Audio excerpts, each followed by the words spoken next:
Hello प्यारे बच्चों, कैसे हैं आप सभी? बढ़िया। चलो आज हम नया चैप्टर पढ़ेंगे, सिक्स चैप्टर। इससे पिछली क्लास में हमने फिफ्थ चैप्टर पढ़ा था ना, और उसका होमवर्क भी तो दिया था। क्या आपने होमवर्क कंप्लीट किया? Very good. चलिए बच्चों, हम सिक्स चैप्टर पढ़ते हैं। इसका नाम क्या है? इसका नाम है सूरज की जिद। बच्चों, ये एक प्यारी सी कविता है। इस कविता को पहले पढ़ेंगे और फिर समझेंगे। ओके। और उसके बाद क्या करते हैं हम लोग? अभ्यास करते हैं। बहुत अच्छे। चलो बच्चों, कविता को पढ़ते हैं। सूरज जब नन्हा बच्चा था, समझ का भी थोड़ा कच्चा था। सुबह सवेरे एक दिन माँ ने रोज की तरह उसे जगाया। चलो समय है उठ जाने का, बड़े प्यार से उसे बताया। माँ, क्यों सुबह सवेरे मुझको रोज जगाया करती हो? सर्दी भरी सुबह भी मैं तुम काम बताया करती हो। क्यों न किसी भी दिन में भी सारे बच्चों सा सोता रह जाऊं, ओढ़ रजाई नरम मुलायम, सुंदर सपनों में खो जाऊं। सूरज की प्यारी बातें सुन माँ होले से मुस्कुराई। बड़े काम की बात माँ ने सूरज राजा को समझाई। बोली, मेरे नन्हे राजा, तुझ पर भारी जिम्मेदारी। एक दिन न जाओ जो नभ में थम जाएगी दुनिया सारी। तुझे देखकर ही दिन चढ़ता, तुझे देख ही पंछी गाते, तुझे देख सब लोग धारा के अपने कामों में बह जाते। Very good. तू जो सोए ओढ़ रजाई, सो जाएगी दुनिया सारी। तेरी एक छोटी सी जिद से हो जाएगी गड़बड़ भारी। अपना सोचे अपना जाने, लोग यही तो करते हैं। औरों के हित में जो जीते होते वो ही सबसे न्यारे है।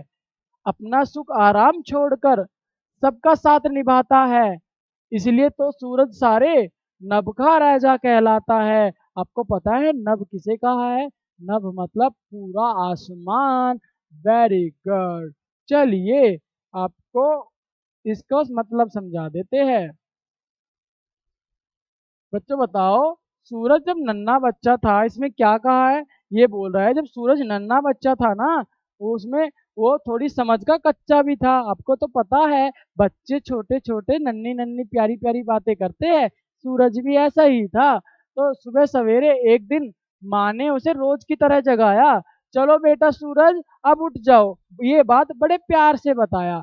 माँ, क्यों सवेरे सवेरे मुझको रोज जगाया करती हो? सूरज क्या बोला? मम्मी, आप मुझे सुबह सुबह क्यों जगा देती हो? सर्दी भरी सुबह में भी मैं तुम काम बताया करती हो। बोल रहा है कि सर्दी जैसी सुबह को भी आप काम बताया करती हो। क्यों ना किसी दिन मैं भी सारे बच्चों की तरह सोता रह जाऊं, ओढ़ रजाई नरम मुलायम, सुंदर सपनों में खो जाऊं।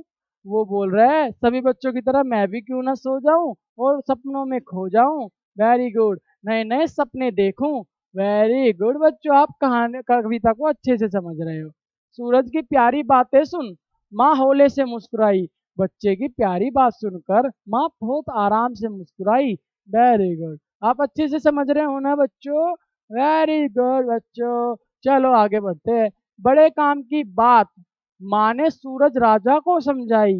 सूरज राजा को क्या समझाई? एक बहुत काम की बात समझाई। क्या है वो बात? बोली, मेरे नन्हे राजा, तुझ पर बहुत जिम्मेदारी है। एक दिन ने अगर तुम जाओ नभ में, दुनिया सारी रुक जाएगी। तुझे देखकर ही दिन चढ़ता है, तुझे देखकर ही पंछी गाते हैं, तुझे देखकर सब लोग धारा के अपने कामों में लग जाते हैं।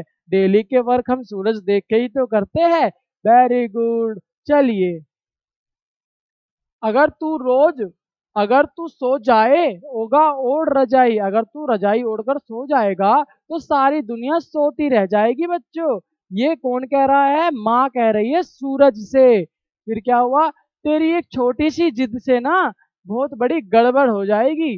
अपना सोचे अपना जाने, लोग यही तो करते सारे। सभी लोग कैसे करते हैं बच्चों? अपना ही सोचते हैं, अपना ही करते हैं। औरों के हित में जो जीते होते वो ही सबसे न्यारे। सबसे अलग और सबसे अच्छे व्यक्ति कौन होते हैं? जो दूसरों का सोचे, दूसरों का भला सोचे, वो सबसे अच्छा होता है। ये माँ समझा रही है सूरज राजा को। आगे क्या है? अपना सुख आराम छोड़कर सबका साथ निभाता है। अपनी नींद को खराब कर कर, मतलब अपना सुख को सुख को खराब कर कर छोड़कर, समझ रहे हो प्यारे बच्चों, वो अपनी नींद को छोड़कर, अपने आराम को छोड़कर क्या करता है, सबका साथ निभाता है। इसलिए तो सूरज सारे नभ का राजा कहलाता है। वो अपना आराम छोड़कर अपना और दूसरों का साथ निभाता है, इसीलिए तो वो पूरे नभ का क्या कहलाता है, राजा कहलाता है। वेरी गुड बच्चों, आपने कविता बहुत अच्छे से पढ़ ली और समझ ली। अब इसका अभ्यास करेंगे। चलिए बच्चों, कविता तो आपने पढ़ ली है, अब उसके आधार पर कुछ जवाब लिखने हैं हमें। यहाँ कुछ प्रश्न पूछे हैं। सूरज उगने पर क्या क्या होता है, बताओ, आपको पता है ना सूरज उगने पर क्या क्या होता है। सूरज उगने पर सब लोग अपने अपने कार्यों में लग जाते हैं, पंछी गाते हैं, है ना, बहुत सारे काम होते हैं, आपको पता है, वो सब इसमें लिखना है। सूरज ने माँ से क्या कहा, सूरज ने माँ से क्या कहा, माँ आप मुझे रोज रोज क्यों जगाती हो, क्यों न मैं आज और बच्चों की तरह सो जाऊं नरम रजाई में, बहुत अच्छे, और सपनों में खो जाऊं, यही तो कहा था। वेरी गुड बच्चों, क्या माँ ने सूरज की जिद पूरी की, नहीं की, आपको नहीं की, ऐसा लिख देना है। बहुत अच्छे। आगे क्या है, कविता के आधार पर दिए गए शब्दों के समान अर्थ वाले शब्द लिखने हैं।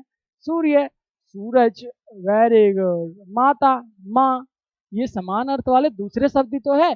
ऐसे ही आपको बाकी शब्दों के शब्द लिखने हैं जिसका अर्थ समान हो, एक जैसा हो।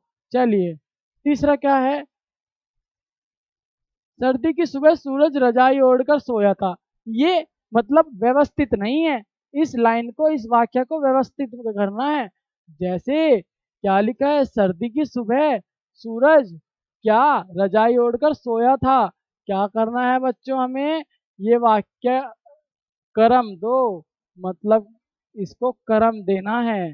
कर्म समझ रहे हो ना, जैसे जैसे कविता में हमने कर्म से कविता पढ़ी है, कर्म से एक एक वाक्य पढ़ा है, वैसे ही सूरज को उठने में आलस आ रहा था। क्या आलस आ रहा था, सही तो है, यहाँ पे सही लिख देना है। माँ ने सूरज को जगाया, जगाया ही तो था। चलिए आप व्यवस्थित कर लोगे। आगे बताओ, चौथे नंबर का, सूरज को सर्दी की सुबह रजाई छोड़ने में आलस आ रहा था।